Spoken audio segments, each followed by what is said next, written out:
What's going on, Badger Nation? Welcome to the PPC Den podcast, the world's first and longest running show all about how to make your Amazon PPC life a little bit easier and a little bit more profitable. We've been podcasting now for nearly 350 episodes, which is a wonderfully overwhelming amount of content. We break it down and distill it for you in an easy to follow along spreadsheet so you can find our SEO episodes or our conversion rate or our bidding and budget episodes all categorized for you.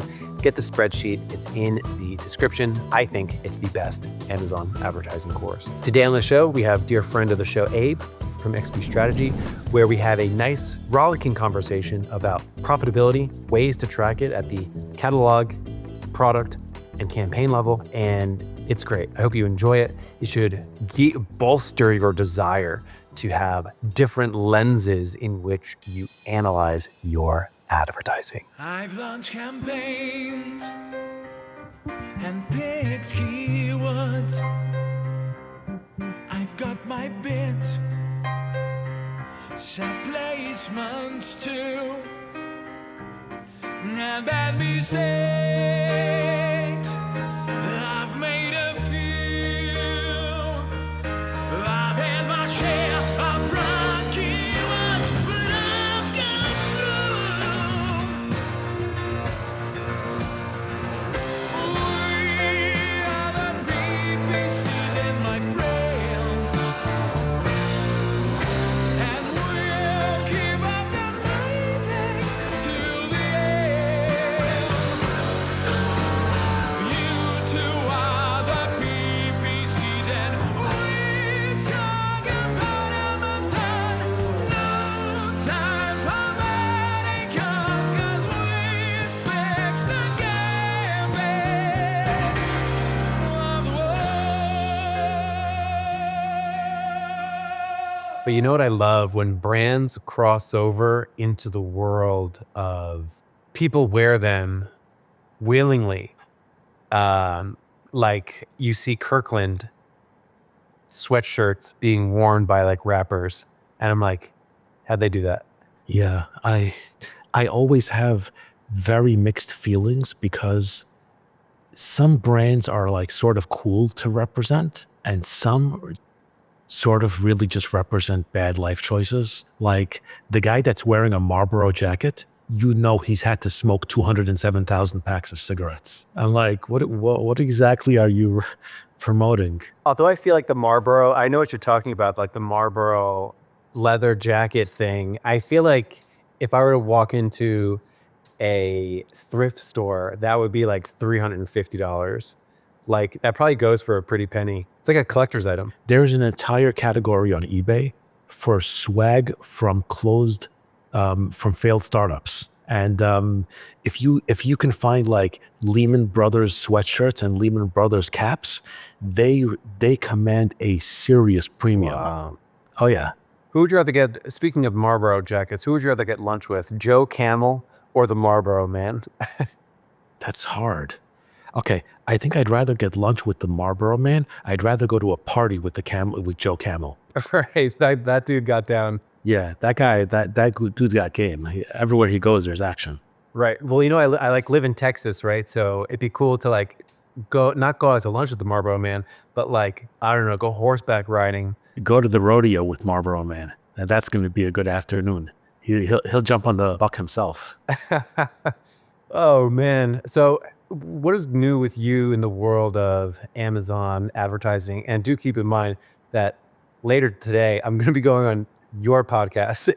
Yes, we are doing podcast Inception, in which we are recording 2 podcasts when we might be able to get away with just one. Right. That is correct. We could have thought of that and just cross-posted them. I'll send Robin the link. Yeah, we're going to do 2 novel. I say we go 2 novel ones and just see what happens. Yes. So for anybody who is not aware of what's going on, I have started my own podcast, and I have been graced with the honor of having Mike join me later today. As best as I know, this is not a common thing that happens. Grace is a nice word. Thank you.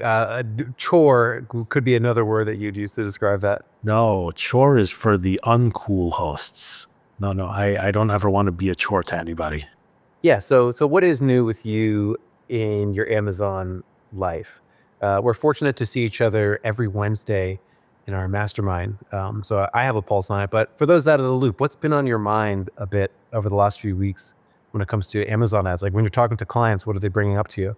The truth is, the biggest thing that's coming up is profitability. It has been a trend forever that Amazon likes to steer CPCs upwards, that they like to steer more and more of the purchases towards that top of the page and the paid spots. They're constantly launching additional inventory spots, sponsored TV, additional broad ways that matches show up, whether intended or unintended according to the definitions we get. But these things, they're always they're expected. They are the context. Welcome to being in marketing. If you advertise newspapers, newspaper rates keep going up. Well, maybe not. That's probably not the best example, but I would say absolutely. That is a trend. I've been doing digital marketing for e-commerce, for e-commerce companies for maybe 15 years now.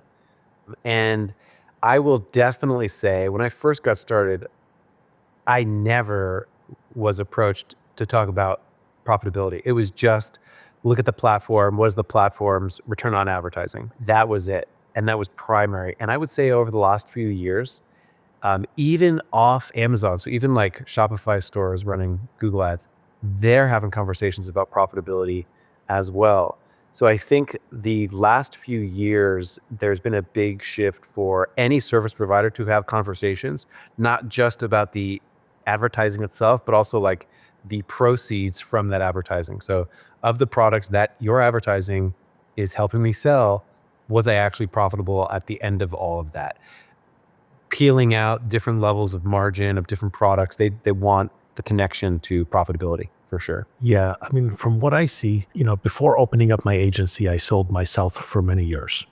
And I think that what has changed, what has shifted over time is what you could expect. For decades, for maybe as long as business is around, as long as you generally do the right things, you're generally confident that you'll be profitable. It's really as simple as it is.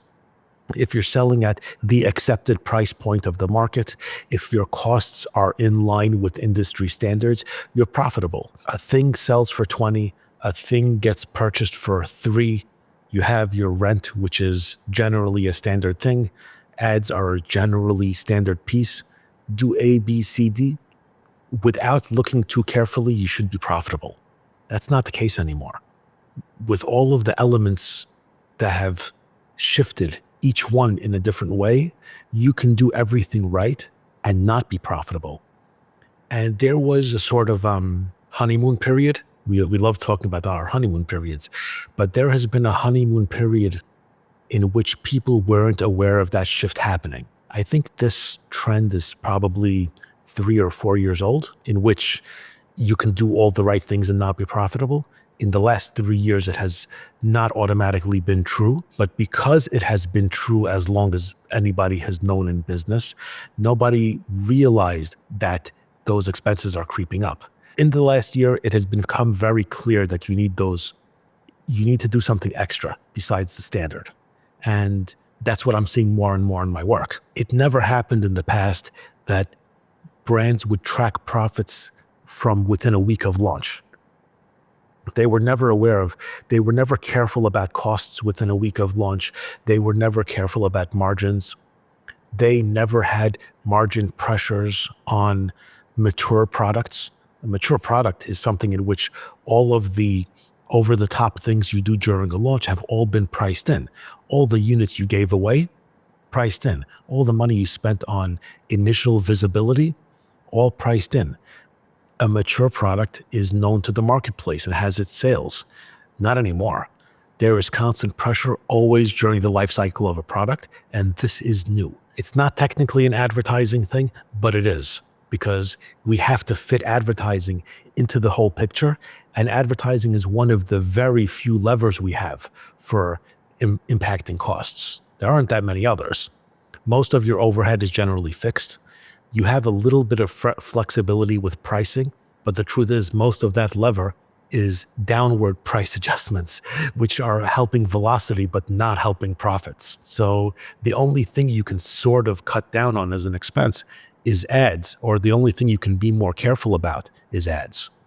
I was listening to an agency growth podcast, and they talked about how, over the last few years, I think to your point, you mentioned it, CPCs go up, of course. That's always been the trend since forever. They go up. In some particular categories, the CPCs have gone up precipitously. And also, I think like inflation has hit hard in the last few years too, where potentially e-commerce companies noticed that all of their costs were going up and the price of their product didn't necessarily change, right? So when there's a squeeze over there, there's a squeeze in digital advertising as well. So, I think that's true across the board in terms of when I talk to service providers or tool providers, like, did prices go up? Did they not? I don't know about you, but like, did you increase your pricing over the last 12 months? I would say most people did not. We did not.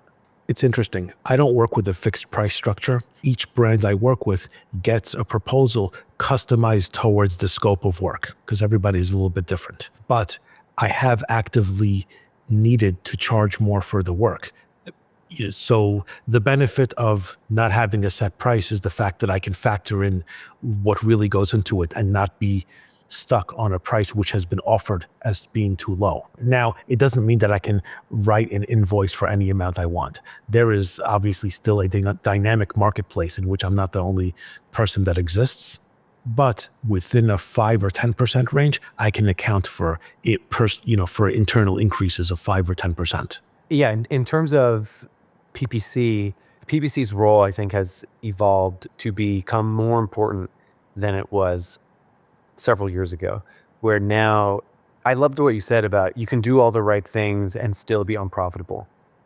There was a person I knew in December 2024, they had one of their biggest return on ad spends and biggest revenue numbers. And then like the first week of January, they were panicking because they were like less profitable than they were the previous December 2023. And the reason was because like not all their products had the same margin, not all their products had the same ROAS, and just like the shifting of all these dials led the person working on their PPC campaigns to be flabbergasted. They're like, what are you talking about? This month was worse than last month. We spent more, we got more revenue, we got it at a better ROAS at the account level. And the person doing their PPC was absolutely flabbergasted. And, ultimately they were let go by the person who hired them. And it was just like, they didn't anticipate the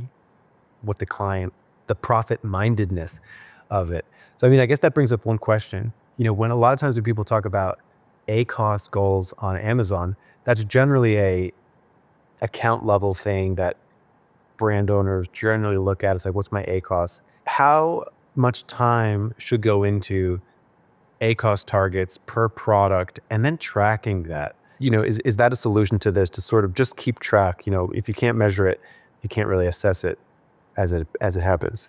So ACOS is tricky. ACOS is trickier than it ever has been. Like I was saying about the past, as long as you kept your ACOS to within an industry standard, you would be profitable. These days, there is no such thing as a standard ACOS. There's much less of a real correlation between your ACOS and your profitability. Can we actually define ACOS? Well, actually, let's define profit. So it's actually interesting when we talk about profit on Amazon. So I would love to get your definition of how you define ACOS. All right. I'm sorry, how you define profit. I'll give you all those definitions. I'm not really sure how there are varying definitions of ACOS, but there does seem to be some. As far as I'm concerned, ACOS is ad spend divided by ad sales, and that's it. What piece of spend did ad sales make up, or vice versa? So that's it. $100 in spend, $1,000 in sales, that's a 10% ACOS. Simple. There are complications for accounting for fees. But those are all second level analysis of profitability. ACOS is the percentage of ad sales that needed spend. That's it. When it comes to profitability, the simplest level of profitability from an advertising standpoint is total ACOS or TACOS, which is ad spend against the top level numbers of the account. But that's not really where profitability comes in. Profitability is how much money is left after all of the expenses that Amazon bills for and after cost of goods. That's the profitability that I have visibility into. Amazon gives us all of the data on the fees they charge. Amazon gives us all of the data on the returns that come in. Amazon gives us data on ad expense. And the brand can give us cost of goods. So when I have the cost of the units that were sold and every other expense that Amazon billed the brand for, that's the profitability that I can give information on. And from there, of course, that is not all that's included. You know, the brand has their own rent. They have their Labor own salaries costs. for all those things. That's up to the brand to figure out how to account for. There are many ways to do it. There are many kinds of company structures. Some people look at Amazon as being a vital sales driver. Some people look at Amazon as a necessary visibility driver, but not necessarily a profit center. Some people look at Amazon as just a channel to be visible on for when somebody comes to Amazon to look for their product. You know, like, you need to be where the shoppers are. That's simply how they look at Amazon. Depending on how you look at it, you'll assign it a different piece of your overhead internally, Right. I think. Right. But Yeah. I can't account for any of that. I can't account for whether somebody is paying US-based team members or foreign, or Right. whether the owner lives in a low cost of living state or a high cost of living state. You know, all those impact. So yeah, I think profit is the right word to describe that. I would also say truthfully, it's like SKU economics, or like net proceeds after marketing expense and Amazon fees. But yes, I would say the word to use would be profits, meaning, you know, I sold $1,000 of a product, I spent $300 on ads, and I had so many amounts of fees, and there was cost of goods. You know, that's essentially what is being referred to. You know, it's not taking into account, you know, the cost of the brand's new computer that they bought. That's a line item for IT for them. Right.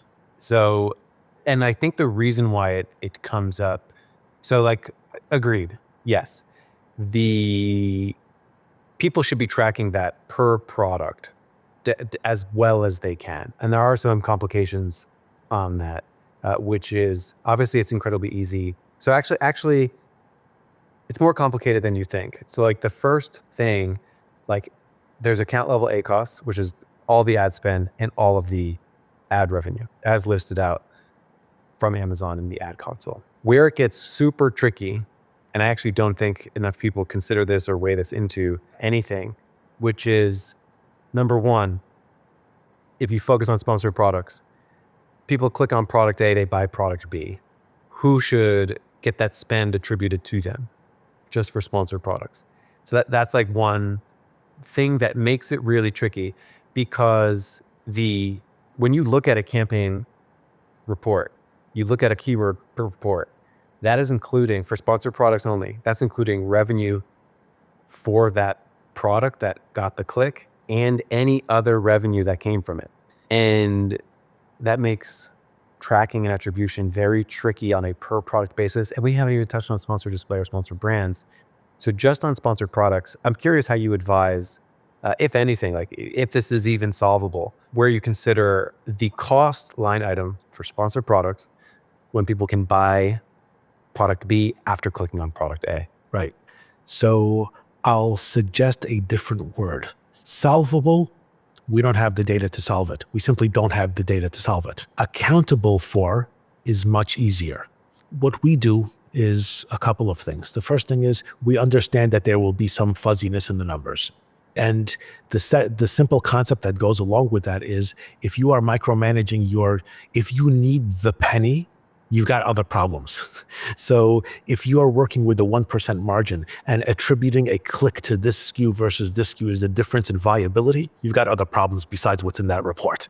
You should have enough room that the lack of perfect detail is not crucial. Of course we want it, but crucial, not the same. So that's the first thing that we need to do, is set the baseline that you should be able to handle some fuzziness in the numbers.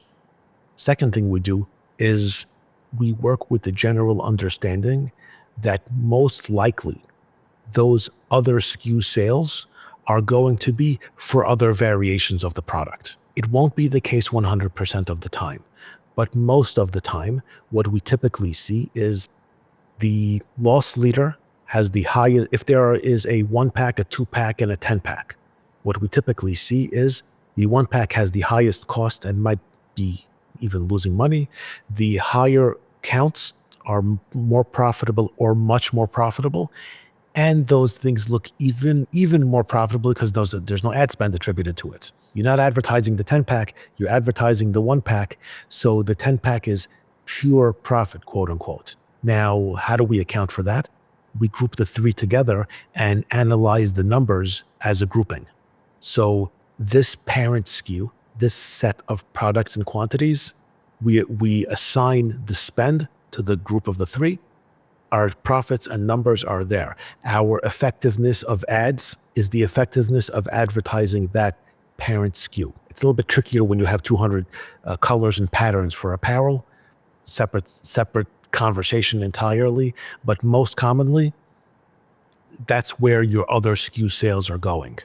And I don't know for sure, because again, Amazon is not giving us the data, but I'm pretty sure it's correct. I'm pretty sure that people are not buying a completely different product after clicking on a certain thing.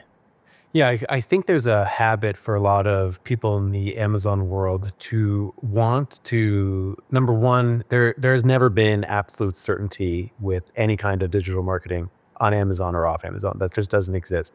People change devices, they're using an ad blocker. There's so many different things that make data imperfect no matter where you are.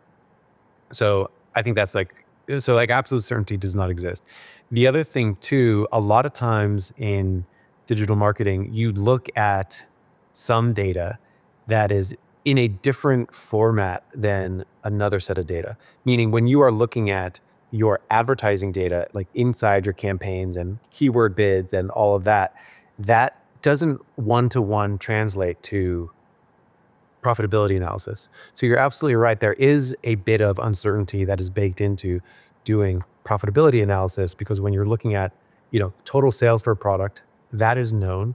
When you look at ad spend for a product, that is known for sponsored products. Like how many clicks did that product get? And it is possible that, what is the risk? The risk would be if that product generated a lot of cost, but led to sales of other products that could potentially make that one product look very unprofitable, even though it attributed to many, many more sales. Now, that's why the reason I mentioned this was because when you are looking at that profitability analysis, you cannot have black and white thinking or knee-jerk reaction, which is like, oh, let me just go stomp that out. You would go and look at the product performance inside the ad console, and those other SKU sales would be attributed back to it, and you can get a good pulse on things. So you might end up with a product that has a very low ACOS because it leads to a lot of other SKU sales. But then when you look at the profitability for that product, it sucks, and it's because it has generated a lot of other SKU sales. So I think the best marketers are aware of the fact of some of these. You can't get perfect data, and they can use that to inform what it is that they do next. There's another factor which we didn't touch on, which is also very much a component of 2024 and 2025, but was not existing earlier, which is off Amazon traffic generation. Historically, Amazon is mostly its own closed ecosystem. Mostly. A shopper comes to Amazon, they spend the whole life of the thing on Amazon. The search for a product is on Amazon. Amazon was known as the shopping search engine. Other places were informational search engines. That was it was binary. You're either looking for information or you have intent to buy in your search. That was it. Your ad spend very tightly matched. What's different in the last 18 months is off Amazon traffic, number one, becoming a thing. And number two, Amazon weighing it differently than they ever did in the past. Simplest example, although there are many places that off Amazon traffic can come, and this might not even last more than a week, depending on when this comes out, but TikTok is our simple example. A lot of traffic, a lot of sales are generated from people seeing a product on TikTok. Now, that thing happening is typically not free. That thing happening is a function of investing time to identify influencers, sending units out to influencers, giving influencers some sort of extra incentive to talk about your product. It is a whole ecosystem of expense. And that is not reflected in any data that Amazon gives you. So if you are not accounting for it, you might have a product that looks profitable on Amazon, or you might have a product that is barely profitable on Amazon, and that's not what the picture looks like. It's a lot trickier. You know, that brings up a good point, which is, I like this concept of, I'm a big believer in like, when you show up to a different arena, you have to work with the data that you have there. So when you're looking at your campaign performance and then you are looking at keywords, you know, and you're making decisions on search terms, the most granular level, a search term does not have a ad cost of total sales. A search term in and of itself doesn't necessarily have profitability attached to it, which is why my general workflow is you look at your profitability report.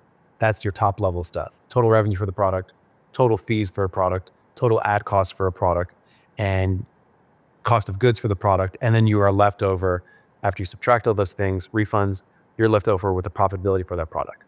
All of that should be in the green. Like, you should be profitable at that level. If you are not, or you are at a level that you don't like, then you have to then take that information, go into a place where that information doesn't translate. So like, how do you take an unprofitable product and then go in and start making search term decisions? The way that I've always bridged that gap is that I do like to have target ROAS, or, you know, minimum ROAS, or in the same way, maximum ACOS per product, just based off the economics of, we're going to spend $10,000 for this product. We know how much that is. If that, like, what is the break even ACOS essentially? So as you bolt on, you know, revenue of a product, sells for $100, you know that you're approximately going to have 15% fees, and you know that, you know, you're going to have another 15% in whatever cost. What is the maximum amount of advertising spend that you can spend on that product to break even? So knowing that number inside your ad campaign, and then having a desired ACOS or a target ACOS per campaign for the products that are inside, are the way that I've always bridged that gap. So you know that, you know, without even factoring in, actually you do know. So like, you sit down, you run that math, and you know that you don't want organic sales to account for bad advertising. Meaning, you don't want to look at the P&L for an individual product and be like, see, it's profitable. The ACOS, don't pay attention to it because it has so much organic sales. We still want the ad sales to be on target. So I've always used that as a bridge between the skew economics of it into advertising, where it's like, okay, we know that if we go over 50% ACOS on this product, there's no way we're making money on it. So, but are you looking at that on a campaign level, or are you looking at that on a group of campaign level? Because there's a reality in which there are many types of ads on Amazon. Those ads all function in different ways. Those ads will all have different ACOSs. So any individual campaign is not going to have a uniform ACOS that's acceptable. And even no matter what ACOS you set, depending on how much in sales that campaign contributes, it can be more or less impactful. So the simplest example is, or are, conquesting campaigns. Typically, some amount of money is spent on trying to capture sales when a shopper is looking for a competitor. Now, those sales are useful, they are helpful, they add to your bottom line, they're worth more, but they are the most expensive to capture. In the entire list of ways to spend your money, that is the most expensive because their intent is not you. Their intent is someone else. And that should be accounted for, number one, by allowing for a higher ACOS. But you also have to be aware, okay, if you allow for an ACOS which is double whatever your standard is, if you work with a 25% ACOS that is okay for a product, that conquesting campaign will get a 50% tolerance. But that 50% tolerance is based on only generating 5% of your orders. If it suddenly generates 50% of your orders, 50% is not okay anymore. It hurts much more. Yeah, so if your target is 25% and you have a 50% conquest competitor targeting campaign, you better have some 5 and 10% ACOS. Right. That's where the brand balance. defense comes in. That's where your highest converting keywords comes in. So yeah, there is a dance and a balance. So when we look at things at the portfolio level. We say, look, this group of campaigns contributed to your product. You were mentioning brands looking at it, evaluating their own campaigns. A question we get very frequently is a brand will look at their account and they'll say, hey, why does this individual campaign have a high ACOS? And I'll explain, that's intentional for this one. We know that it's not going to generate a lot of sales, but there is a purpose to it. Either we're trying to conquest competitors, which is important in its own way, or it's early in the life cycle and we are paying for visibility with keywords we know will take a while to convert. There are reasons to spend more than ideal, but they stick out if you don't have the right information in the right context. Hey guys, it's Mike here. I hope you are enjoying this episode with Abe as much as I did when I recorded it. I absolutely love Abe's perspective on things. I just wanted to jump into the episode really quick and let you know that AdBadger has recently added about 75 new metrics to our tool. It's all related to the fees that you might experience as an Amazon seller. We look at unit session percentage, which is like Amazon's conversion rate. We look at fees and cost of goods and profitability. So we added sort of P&L metrics right into our tool. And the fact that it's integrated with our advertising platform means you can jump back and forth from your catalog level to an individual product level to looking at the product ads for that product. So we also do list same ASIN sales and other ASIN sales. So you can even get a pulse on things that do accrue cost, but get sales for other products. So if you want to check it out, head on over to adbadger.com. Check out our tool. It's gotten better every year since 2017. And now let's get back to the episode. Yeah, there's a lot of nuance with making goals. And I think, understanding. So in general, the hierarchy here is at an account level, meaning entire business level, total revenue, all the fees, all the ad spend, so on and so forth, minus the refunds, all of that should be profitable, just like all the SKU economics. And then as soon as you start to get on a per product level, you start to lose a little of the data certainty that you have, but you use it to guide PPC strategy. And that is, I think, a good workflow to follow, which is, this product is very unprofitable. Investigate. Is it because it's getting a lot of other SKU sales? That's easy to track. Is it because the ACOS of all the campaigns for this are weighted too heavily? The ACOS, all the campaigns that involve this product are way too expensive. And then you can change the target ACOS on a campaign to influence the ad cost line item to hopefully come out profitable just on the ads economics. And then you bolt on, the organic sales too. So I think that is a good workflow that doesn't really get talked a lot about, but being able to look at like a profitability report, look at account level target ACOS, and then go in and make decisions on search terms is a tricky balance. So I'll ask you a question. I know I'm the one being interviewed, but I'll ask you a question, which is, what time frames do you utilize when analyzing profitability? Do you look at yesterday's numbers and say, hey, this is not good? Or will you always say, I need a bigger window of days? I love this question because I feel like a lot of people, so like we're humans, right?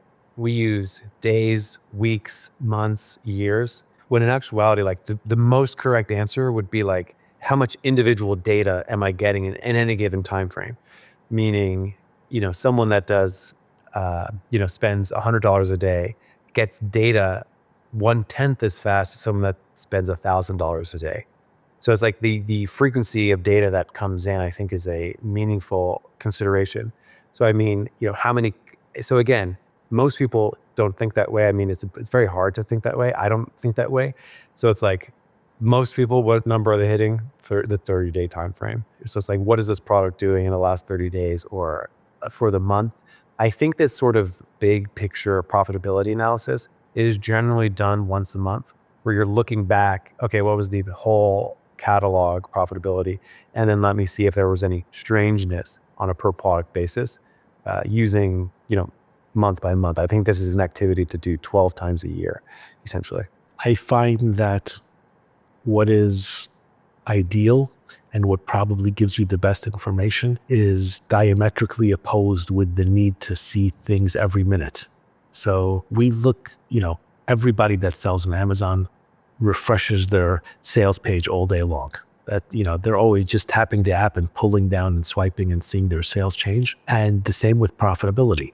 They are looking constantly, and there's a constant tension between saying, hey, 18 hours is not the same as 24, and 24 is not the same as 72. And you need a little bit bigger window to work with. I have brands. Today is, only a few days into the month, and I have brands already wanting to discuss how the month is going. And I'm like, we haven't even gotten a full weekend yet. It's a little bit too soon to discuss how things are going. Now, when things are super broken, you don't need more than a minute to realize that an adjustment is needed. But fine tuning is much tougher in a day. Yeah.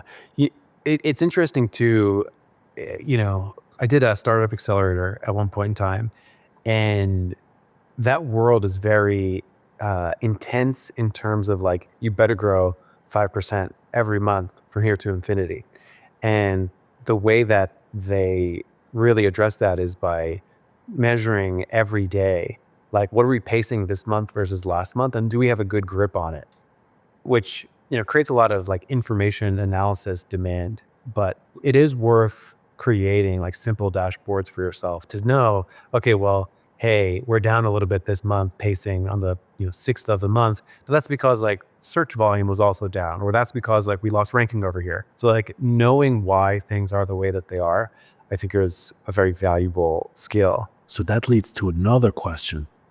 I see I'm practicing my question asking skills. How much time do you think is appropriate to dedicate to analysis versus action?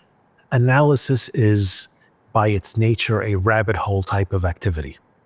That's it. You start out with 3 data points, and within 17 minutes, you've got 4 spreadsheets open. And you could literally spend all day analyzing and looking and digging. But most of the time, that is an exercise which will extract 2% extra value at best. But what is the sweet spot of how much time to use looking at your business? I think that there's routine things to look at and routine things to know. So like, wait, before you answer that, I'll ask, what you're about to tell me, is that what you look at as an ad person or an analytics person, or are you suggesting what a person should look at as a business owner? There might be a difference. There's certainly a difference. I think as a marketing person, I like the idea of routine tasks and routine metrics that you receive on a regular basis, like a ranking report or rank change or PPC spend, and break out by ad type, and just sort of have those on a weekly cadence. I also like to schedule, as a marketing person, free exploration. A lot of times this comes into like just sort of going wherever you want. So like literally scheduling a day, a month to just like poke around the market, poke around like what everyone is doing to give you that pulse. Now that's as a marketing person. I feel like the frequency is higher for, founder type people who, should be finding insight and then helping make everyone else's job a little bit easier. So like nobody knows the market more than like an in-house founder, I would hope. If not, like what are you doing? So like that person should know the market the most and sort of be banging on the battle drum of new information. So I think that's a balance that any good company has. You don't want your marketing person running off on tangents every day. No, and it's all too easy to do. So that's a marketing person's standpoint. Which data points would you say are the most important ones to start the day off with? Guy wakes up, opens up an account. I know which ones we look at. We typically look at yesterday's sales. We look at several data points for yesterday. We compare yesterday to the day before. We compare it to same day last week. And we compare it to year over year in an account where year over year is relevant. But I want to know how it did compare to the day before, how it did compare to the same day the week before. Those are the 2 windows which are most relevant for taking an action. Anything bigger than that is not a daily thing to check. So what do you look at when you open things up? Which which numbers are the ones that you would consider to tell you success and to be the canary in the coal mine? Yeah. I like to do 30 over 30. So the last 30 days versus previous 30 days. And then I go 14 versus 14 and 7 versus 7. That way I can see like, is my 30-day good or bad signal different than my short-term signal? And call me crazy, but I generally don't, just in my position, I don't generally look at 1 day versus 1 day or like yesterday versus day before. So 1 day, the reason to look at 1 day is to catch a broken thing. So a broken thing is impressions go to 0. Right. Well, you don't need 7, you average that out over 7 days and it looks like a 15% drop. It's not the same as a 100% drop yesterday. Also, if sales went up 9x yesterday, again, over a week, it looks like a 25% up this week. It's solid. That's different than 8x yesterday. So there is a value to spot checking the day before for outliers. Big time. I like the concept of like an anomaly detection process or an anomaly detection way to detect that. Yeah, on top of that, yeah, for sure. Well, we've discussed this like separately, but alerts are a big deal. And the problem is, the good and the bad of alerts is that you can use it to catch anomalies. But once you dig into how to define an anomaly, right, that is the ultimate rabbit hole. Right.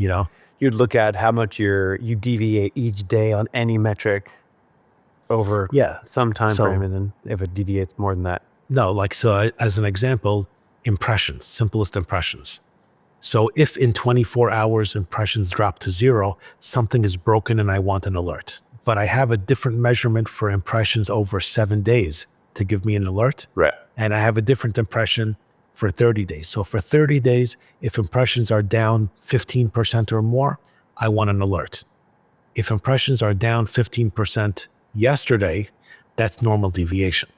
So all of a sudden, every number you'd want to know about being broken needs to be multiplied by 3 because the windows of deviation change. So we touched on profitability and how that is definitely more of an issue these days. We talked about striations of profitability in the sense of you've got it at the ad level, inside campaigns, you've got it on the entire catalog level, you've got it on a per product level, which incorporates non-PPC sales. And all of them have different reasons why you would need to look at all of them. And that is absolutely true. I actually think digital marketing services will continue to trend in that direction, both on Amazon and just everywhere, where it's just like, we don't necessarily help you with social media marketing. We help you with profitability. So like, I even believe that it will eventually creep into, hey, I just make TikTok videos for brands. That brand is going to expect you to show the business case for what it is that you're doing. Like, how does this eventually lead to profitability? Everything is measurable, even if it's by inference. So even if there is a shadow of the effect, there is still something to observe. One of the big challenges that existed for a while, attribution is better than it used to be. But one of the hardest things is people would make a viral video and you didn't get actual traffic directly from the source of the video. But where's your shadow? The shadow is branded searches going up dramatically. And you see that even though they're not clicking straight from one to the other, the actual volume of the searches goes up. And it's definitely important to be aware of that. Yeah. You experience this a lot with like offline conversions, meaning like if you're working with like a local business and you're running ads for a local business and you don't have the data of like somebody searched, they clicked on an ad, and then they eventually bought something in my business.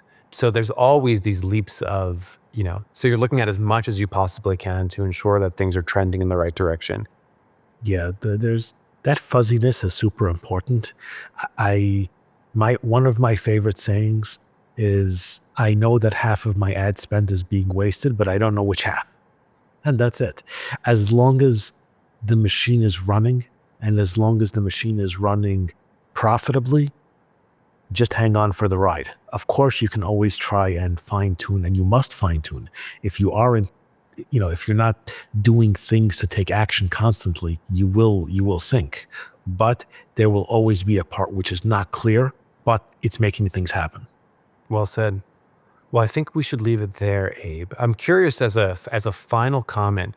You have such a cool office behind you, and I'd be curious to have you point to an object over one of your shoulders and tell us a little bit about that particular object. I see a lot of interesting things. I see some cool art. Oh, yeah. So I'll give you two, and you can decide whether to show both or save one for the future. So above this shoulder is either a real Banksy reprint or a Banksy style reprint. And when I purchased it, I liked it because it had a little Mario on it and it had that interplay of color and black and white. I'm like, oh, this is a cool picture. And I purchased it. And my son, who was like 12 at the time, looked at it and started laughing his head off. And I'm like, what do you think is so funny about this picture? And he says, Dad, the officer is saying that taking mushrooms is bad. Wow. And I'm like, I did not catch that at all. Right. Mario's being arrested, and that's like a police officer. Like, He's being arrested for Yeah. possession of mushrooms. Right. I'm like, wow, I did not get that at all. So that's like one. Love it. The other one is the trophy behind me, which gets asked about a lot. And that is, to some extent, a fake trophy or an unearned trophy. I am not an athletic person. I like watching sports, but not doing the things. And 15 years ago, a guy I was working with says, Abe, you are coming with me to play softball. I'm like, all right. I was not the worst person on the team. I was like the backup for the worst person on the team. I'm not going to sugarcoat it. But my friend is an absolute beast at softball. And in 3 seasons, Wow. I won 2 trophies. Get out.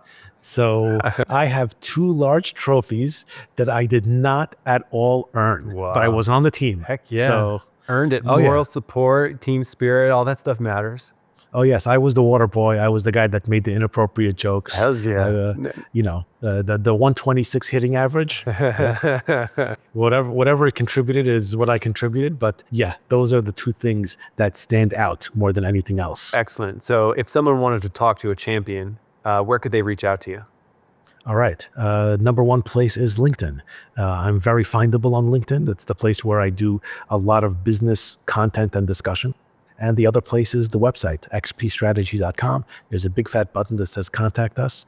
If you'd like to contact me, I like talking Amazon, as you can tell. Right on. And we actually do Amazon stuff also.